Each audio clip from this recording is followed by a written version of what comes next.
اعوذ باللہ من الشیطان الرجیم، بسم اللہ الرحمن الرحیم۔ السلام علیکم، کیا حال چال ہیں؟ ٹھیک ٹھاک؟ اللہ پاک آپ کو ہمیشہ ہنستے اور مسکراتے ہوئے رکھے، جہاں رہیں خوش رہیں، آباد رہیں۔ میں اور آپ ہیں اپنے پروگرام دل کی بات صفا کے ساتھ۔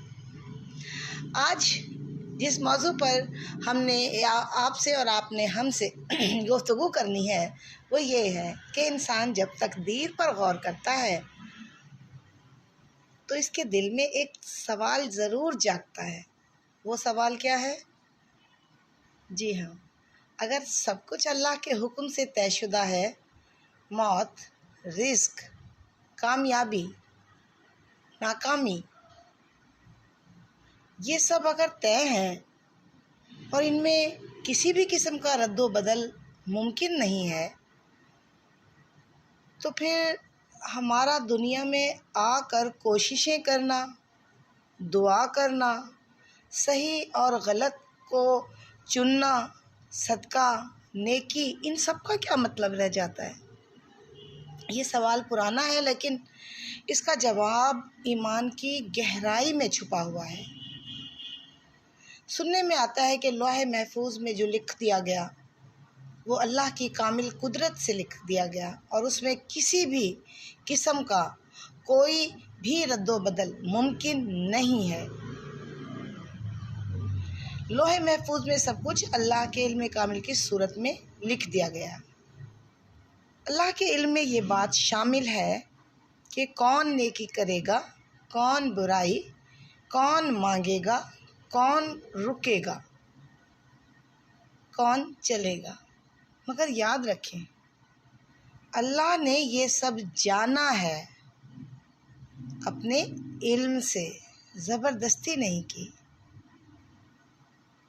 اللہ نے ہر چیز کے لیے ایک سبب مقرر کیا ہے۔ جیسے بارش اللہ کے حکم سے برستی ہے، مگر بادل وسیلہ ہے۔ رزق اللہ دیتے ہیں، مگر محنت وسیلہ ہے۔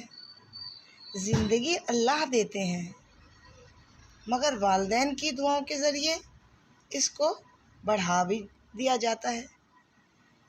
اس طرح دعا، صدقہ اور نیکی یہ سب وسیلے بن جاتے ہیں۔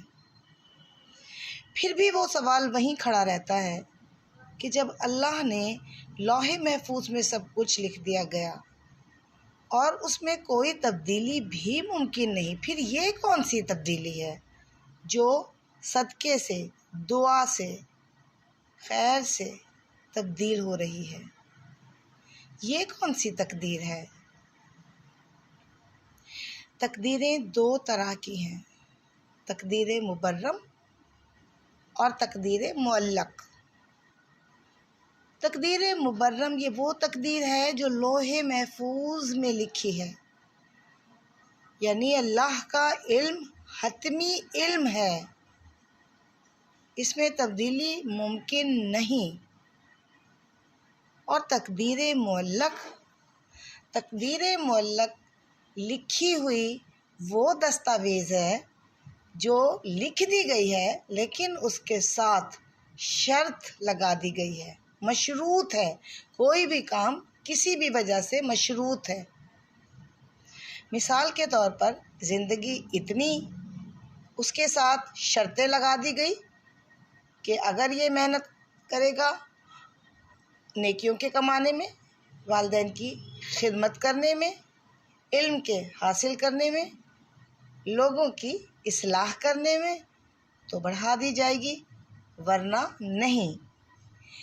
یہ جو تقدیر معلق ہے، اس کے ساتھ جو شرطیں ہیں، ان شرطوں میں سے بھی جو شرط ہم نے پوری کرنی ہے وہ بھی میرے اللہ کو معلوم تھا، پہلے اپنے کامل علم کی بدولت۔ اللہ کا علم، پوری کائنات کا علم بھی ملا دیا جائے نا تو اللہ کا علم صرف عکس ہے، وہ لامحدود ہے، اس کی کوئی حد نہیں۔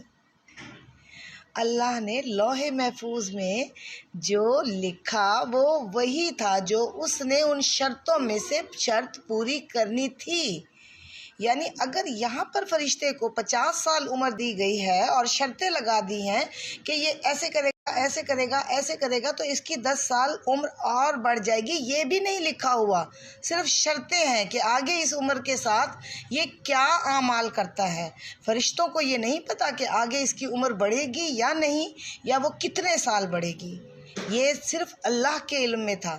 جب وہ ان میں سے کوئی شرط پوری کرتا ہے جو عمر کے بڑھنے کا سبب بن سکتی ہے تو اللہ فرشتوں کو کہہ دیتا ہے کہ اس میں تبدیلی کر دو، اس نے یہ عمل کیا ہے، اس کی وجہ سے اس کی عمر کو بڑھا دیا گیا ہے۔ اب فرشتوں کو حتمی علم حاصل ہو جاتا ہے۔ فرشتوں کو پہلے صحیح علم کیوں نہ دیا گیا؟ پہلے بھی تو انہیں دیا جا سکتا تھا، اس کی صحیح عمر اللہ جانتے تھے جو لوح محفوظ میں تھی۔ جی نہیں، اس طرح تو کامل علم رکھنے والا ایک فرشتہ مخلوق ہو جاتی جو میرے اللہ نے پیدا کیا ہے، اور کامل علم تو صرف میرے اللہ کے پاس ہے۔ اس میں مشیت الہی کے تحت تبدیلی ممکن ہو سکتی ہے، لیکن تقدیر مبرم میں نہیں، جو کہ اللہ کا حتمی علم ہے۔ یہی وہ جگہ ہے جہاں پر انسان جو ہے وہ اپنی مرضی سے اپنے رب کے فیصلوں میں شامل ہو سکتا ہے۔ فرشتوں کو اتنا ہی علم اللہ پاک نے دیا جتنا اللہ پاک مناسب سمجھتے تھے۔